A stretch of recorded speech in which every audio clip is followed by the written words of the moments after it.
All right, we're going to go over graphing a sine wave and a cosine wave. So you were introduced to what a sine wave looked like in section 11.1. So let me tell you how I look at a sine wave. I call it a hill followed by a valley. So what we have here is our hill, and then we have a valley. And those three dots that I just drew are going to be important when you practice graphing this. And we know that the hill and the valley came off of the unit circle. A cosine wave I like to think of as a giant valley. I have a high, I go to a low, and then I end at a high point. And again, this shape comes from the unit circle, which we talked about in section 11.1. This is the general form for a sine or a cosine wave. Notice we have an A, a B, a C, a D, and stuck in there, we finally have our word cosine and sine. So the first thing we're going to have to do is figure out what these A, B, C's, and D's mean. Well, A means the amplitude. It's the height of the wave. B is the frequency, which is very important. How frequent is something? How many waves do you see in 2 pi?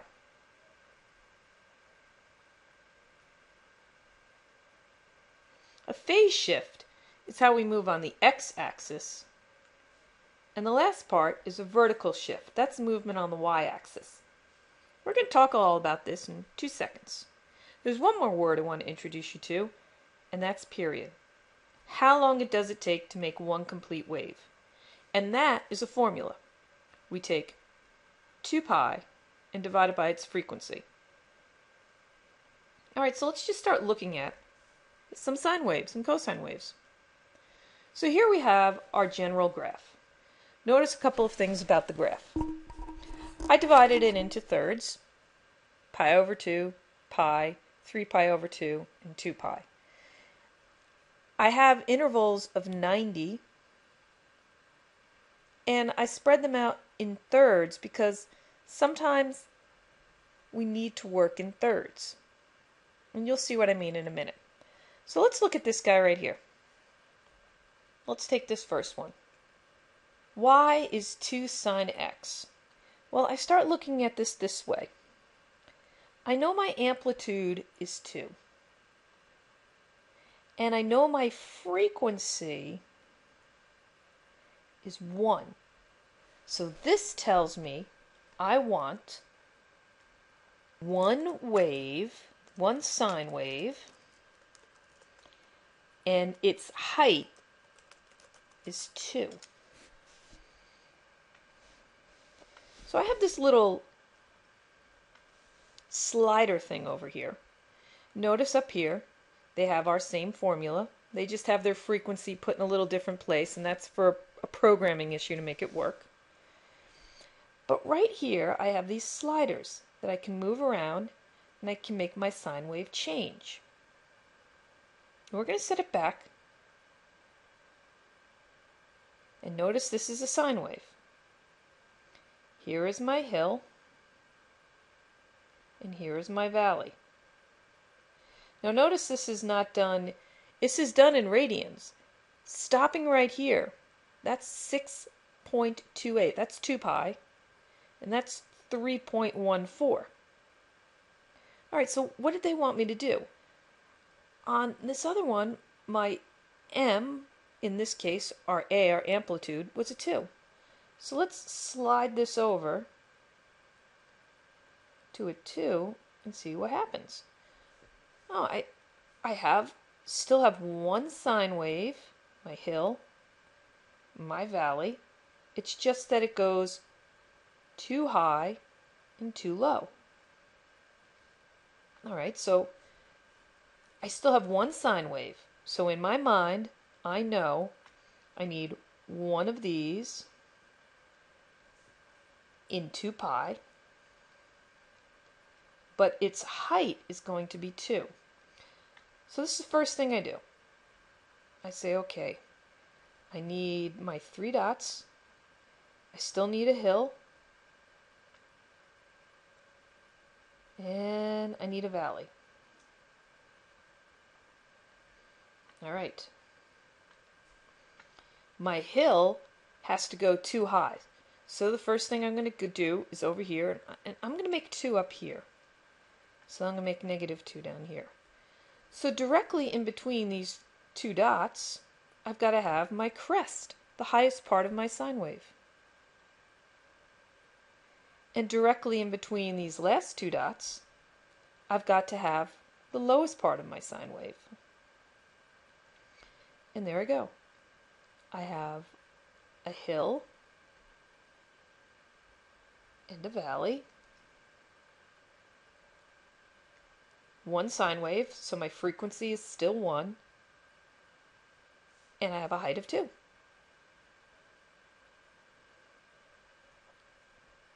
All right, try our second one now. There's my amplitude. There's my height again. So my height is 2 again. All right, I'm going to go back over here and I'm going to set this up with a 2 and a -2. But now my frequency is 2. So this is telling me that I want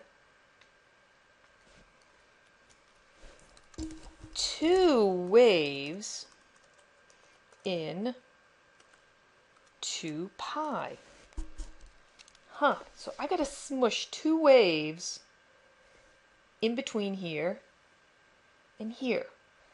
So again, I'm going to come over here, and I'm going to work my little sliders.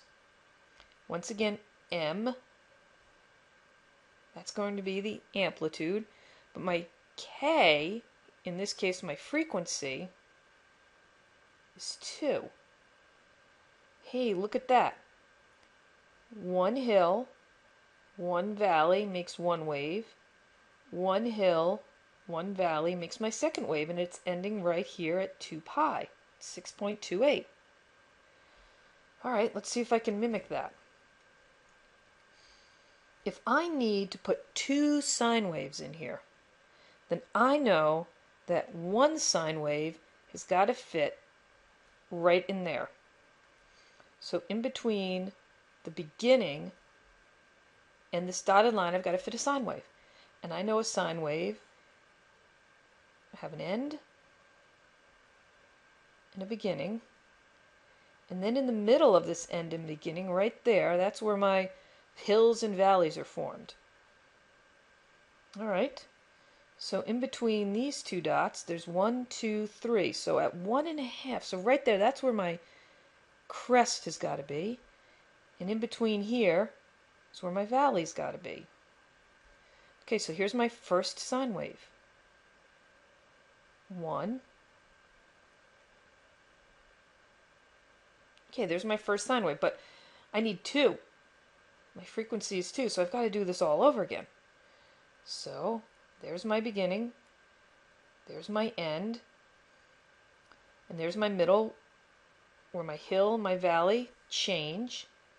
And then in the middle of my first set is where my crest is. And in the middle of my last 2 is where my valley is. And now I'll just connect the dots and make my next sine wave. I've got a hill followed by a valley. Excellent. I have a height of 2 and I have 2 sine waves in there. All right, let's try a cosine wave. Same thing. My amplitude is 3. And, all right, I'll make that 3. I'll make that -3. But now, this says I want a half a cosine wave. A half of a cosine wave in 2 pi. All right, I got to figure that out. Well, now my little graph over here was only sine, but we don't need this anymore. We're kind of understanding all this slider stuff. So I'm going to come over here, and in my mind, I'm going to think of a cosine wave. A cosine wave starts high, ends high, and directly in the middle, I have my valley. But I only want half of this. So in essence, this is all I want. I just want this much of my cosine wave. And I'm going to have to take that much and stretch it out across 2 pi. So my cosine wave is going to start here at 3 because it's amplitude of 3. But now I want it to end right here at negative 3 pi.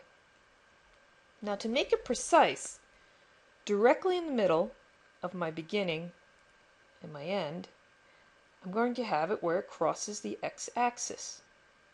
So right there at pi. And now I can connect my dots. And I make it look like a wave. I don't make it look like a straight line, so I want to show that I have some curvature going over here, because actually this is off the unit circle. And there we go. It is definitely a cosine wave. It has a height of 3, and I only see half of the wave in 2 pi.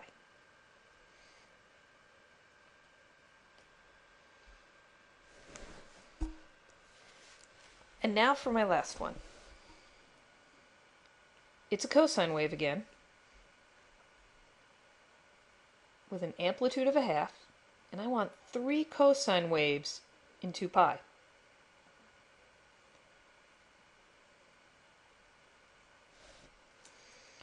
Three cosine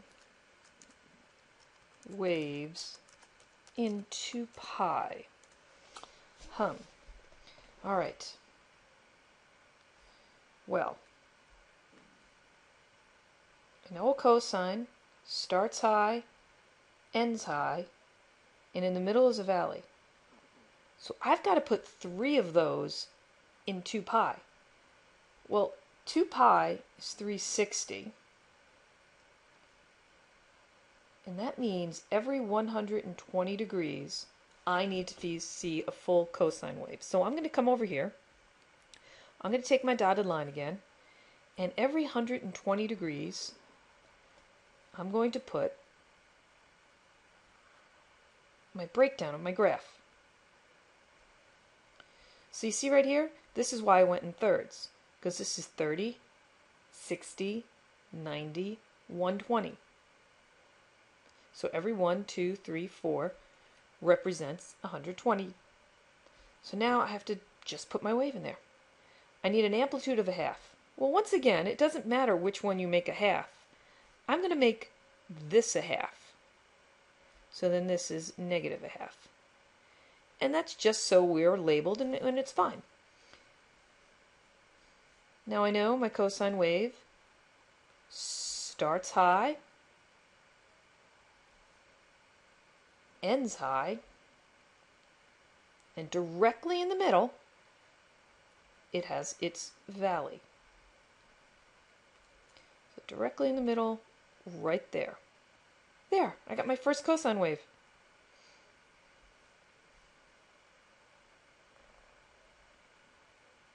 I almost touched it. You get the point. Alright, now I'm going to do the same thing over here. We already have its beginning. We have its ending. And directly in the middle, I have its valley. And last quadrant, ends high. Directly in the middle is its valley. And there we go. Wow, that's ugly. Try that again.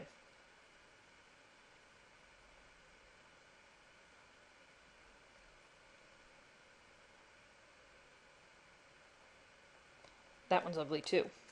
See, I'm trying to hit that directly in the middles of my middles or my quarter of a way. I also pass through There we go. Not bad. Just trying to make sure that we pass through the correct 0 points. And I'll just put big dots there to make sure that's where I wanted to cross. Okay, we're done.